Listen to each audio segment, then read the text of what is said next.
Bueno, hola a todos. Este es el segundo video de propiedades coligativas y aunque no es mandatorio, sería bueno que antes de ver este primero vean el de descenso de presión de vapor.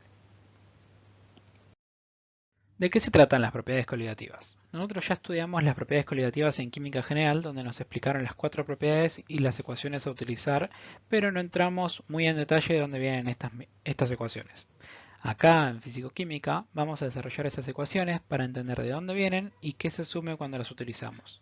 Recordemos que todas las ecuaciones que usamos, acá y en casi toda la carrera, es una relación entre variables, que son derivadas de conceptos fundamentales de la termodinámica, y para llegar a expresiones relativamente sencillas se utilizan simplificaciones. Es decir, en cada ecuación tenemos un límite de alcance, y es importante entenderlo. Las propiedades coligativas se aplican a soluciones líquidas. Recordemos que una solución consiste en un solvente, que va a ser el componente mayoritario, y solutos, que pueden ser más de uno. Las mismas pueden ser sólidas, líquidas o gaseosas y siempre consisten en una sola fase, es decir, un sistema homogéneo. En esta parte de la materia, en particular nos vamos a enfocar en las soluciones líquidas y a los equilibrios entre fases que se desarrollan desde las mismas. Además, las soluciones que vamos a considerar son de un solvente líquido y un soluto no volátil. Las propiedades coligativas en sí son propiedades intensivas del solvente. Estas son las que se modifican con respecto a cuando el solvente está puro. La magnitud del cambio va a depender de la cantidad de moléculas de soluto no volátil, pero no de la entidad de este. Las cuatro propiedades coligativas que vamos a estudiar son descenso de la presión de vapor, descenso crioscópico, ascenso bulloscópico y presión osmótica. En particular en estos videos vamos a ver descenso crioscópico y ascenso bulloscópico. Cuando empezamos a estudiar el potencial químico acá en fisicoquímica, vimos que la curva del potencial químico versus temperatura a presión constante para una sustancia pura se puede esquematizar como en la figura, donde cada curva depende de la entropía molar en cada una de las fases. Tengamos en cuenta que la entropía tiene una pequeña dependencia con la temperatura, por lo tanto estos gráficos tienen una pequeña curvatura. Además habíamos visto que la intersección de las curvas se dan en las temperaturas que corresponden a cada cambio de estado, a esa presión, es decir, a la temperatura de fusión, el punto del equilibrio líquido-sólido, y a la temperatura de ebullición, el punto donde intersectan el equilibrio líquido y vapor. Cuando agregamos un soluto no volátil a esa sustancia pura, formamos una solución líquida, donde el solvente va a ser el componente de mayor proporción, o sea, la sustancia pura original.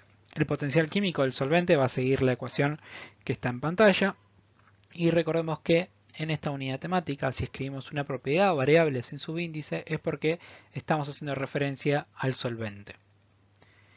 Como sabemos, la fracción molar siempre es menor a 1, por lo tanto el término RT, logaritmo natural de la fracción molar, es negativo.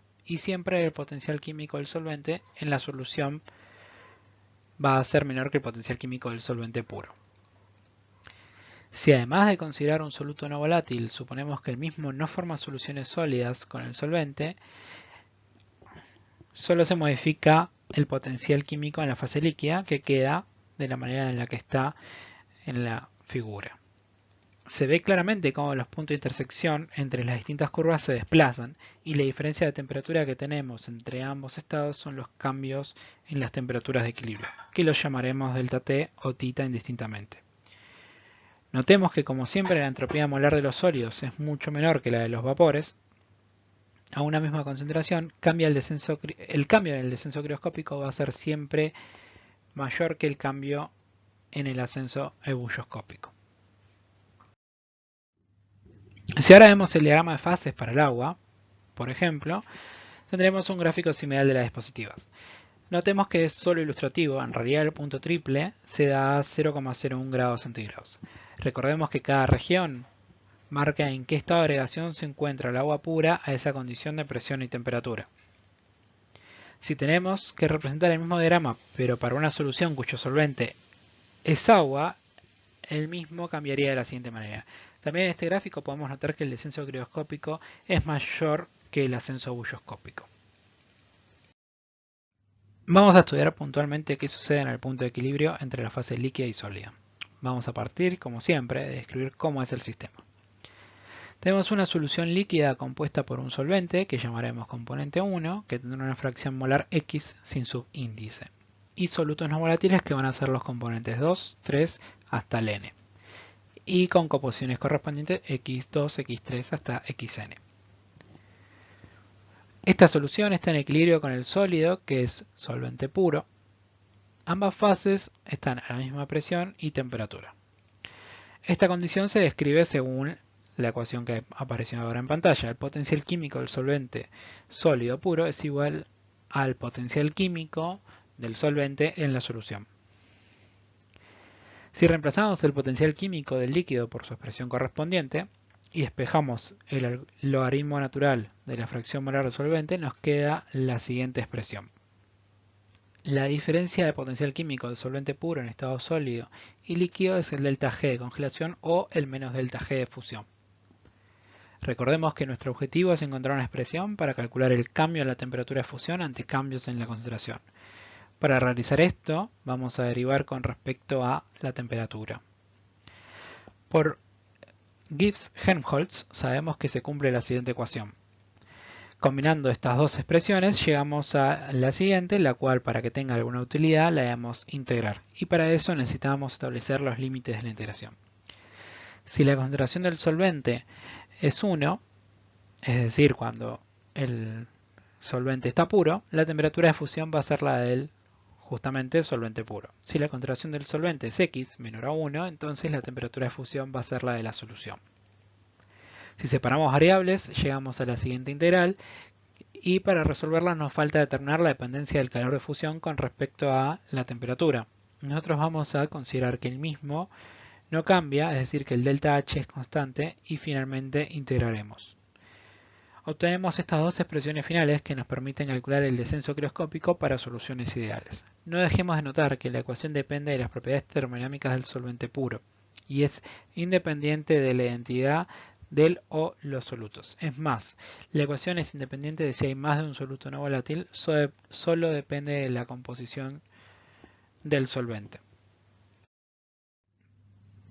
Trabajaremos la ecuación un poco más. Si la mezcla fuese binaria, se puede desarrollar Taylor de la siguiente manera.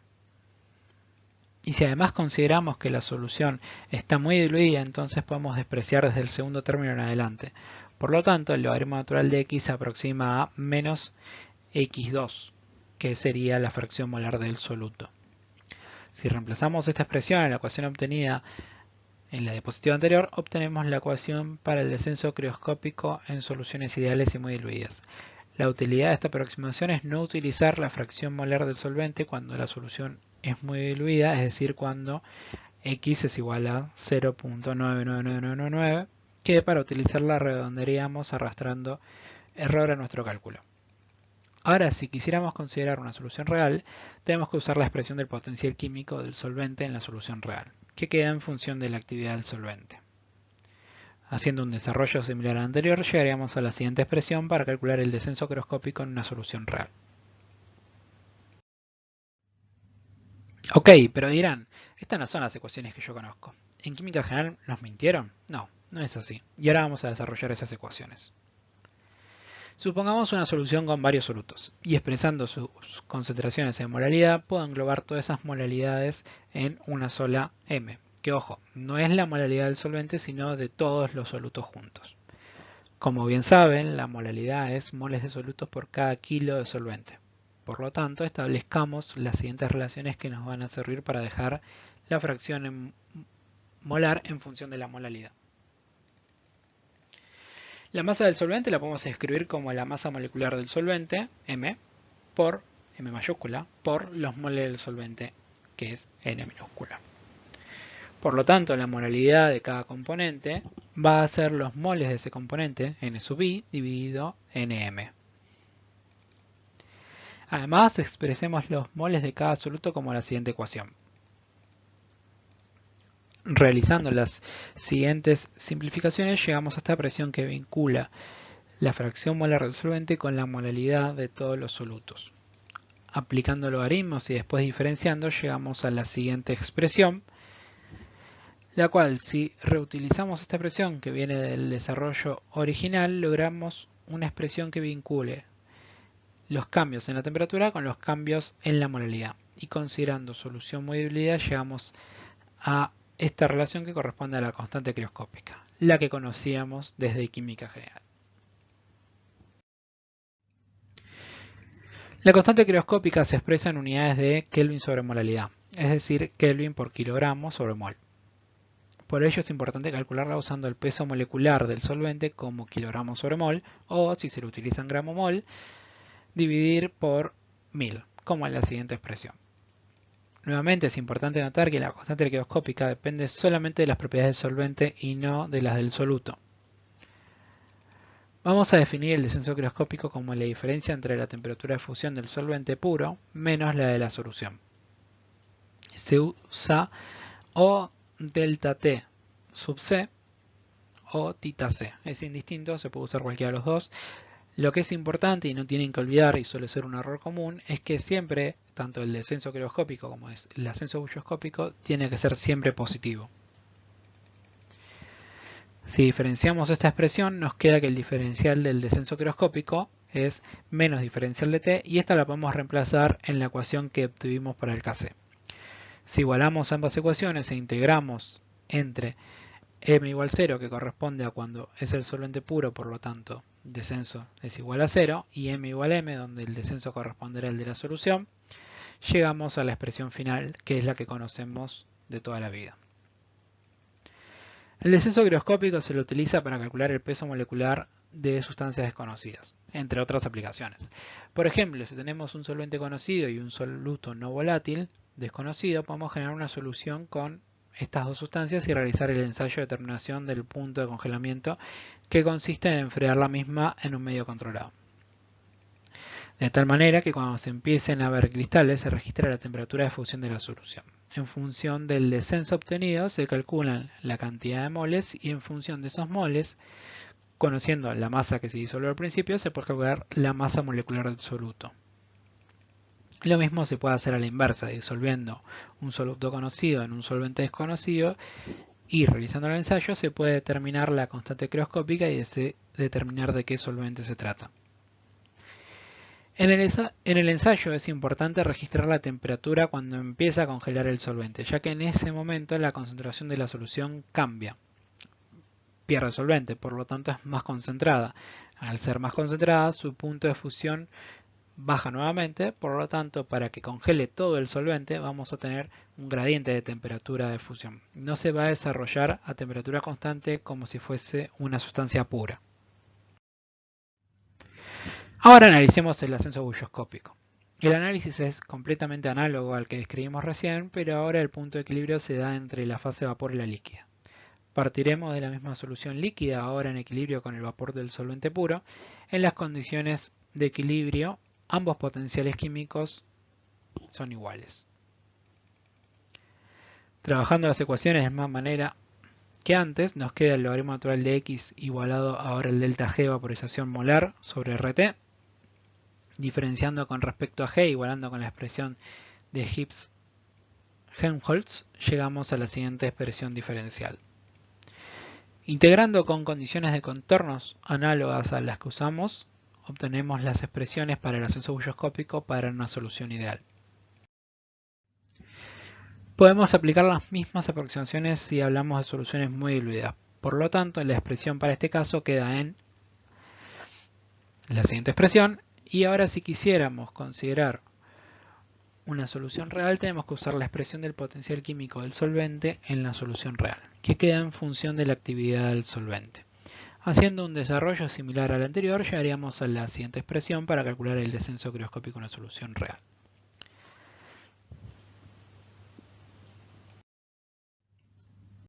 Nuevamente, para llegar a las expresiones que vimos en química general, realizamos el mismo procedimiento que antes para relacionar la fracción molar del solvente con la molaridad y considerar soluciones muy diluidas. Llegamos a la expresión de la constante bulloscópica, la cual también depende solo de las propiedades del solvente y no del soluto. Repitiendo el análisis, que antes llegamos a la expresión que conocemos del ascenso bulloscópico, que va a ser válida para soluciones ideales y muy diluidas. Noten acá que el ascenso bulloscópico es la temperatura de la fusión menos perdón, la temperatura de la solución menos la temperatura del puro. Así que está invertida con respecto a la del descenso crioscópico. Siempre es importante tener en cuenta todas las hipótesis que se utilizaron al desarrollar una ecuación. En este caso, las mismas son solución ideal, calor de vaporización constante, en el caso de descenso crioscópico es el calor de fusión, ante cambios en la temperatura y que se trata de una solución muy diluida.